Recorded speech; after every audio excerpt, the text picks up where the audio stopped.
والله انك مفخرة عز وهبة، يما تركية عريبة السلايل، تستحق المدح وحروف العذيبة، يا الأميرة الفارقة بين المثايل، يا الغلا والمدح من وين ابتدي به، لجمالك او طبوعك والخصايل، فيك زين الحور واوصافك عجيبة، مرة اصيلة من نسل الاصايل، بنت شيخ قرمي حلل الصعيبة، من قبيله ترتقي في كل طايل، يا الغلا والمدح من وين ابتدي به،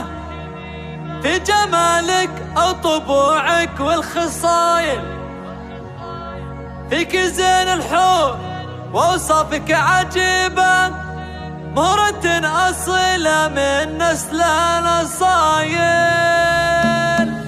والله انك مفخرة عز وهبة، يما تركية عريبة السلايل، تستحق المدح وحروف العذيبة، يا الأميرة الفارقة بين المثايل، يا الغلا والمدح من وين ابتدي به، لجمالك او طبوعك والخصايل، فيك زين الحور واوصافك عجيبة، مرة اصيلة من نسل الاصايل، بنت شيخ قرمي حلل الصعيبة، من قبيله ترتقي في كل طايل، فالكرم والجود مدتك رحيبة، ما تشابه مدتك الا المخايل، وابو تركي شيخ له قدر وهيبة، الكريم الشامش هيا للثقايل، فكري بالضيفان ونشهده بالطيبة، ما يقلد بالصحون الا الجزايل، فاتح بيته وجاره يعتني به، فحبيب الكل كسب الجمايل، وفي بناتهم ترى اوصاف عجيبة، نورها اللي زينها فاق المثايل، والحالة بريك واصف رهيبة،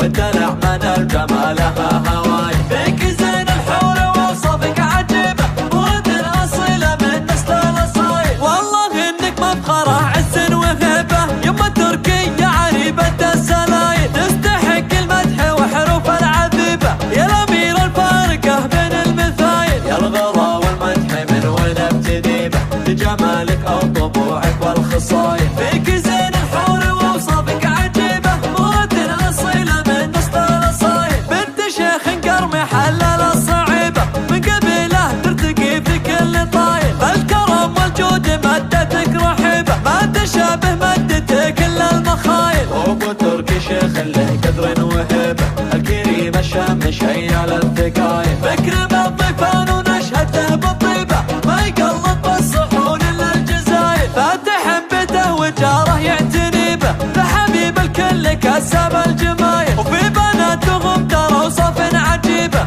نورها اللي زينها فاق المثايل، والحالة بريك واصف رهيبة، والدلع من الجمال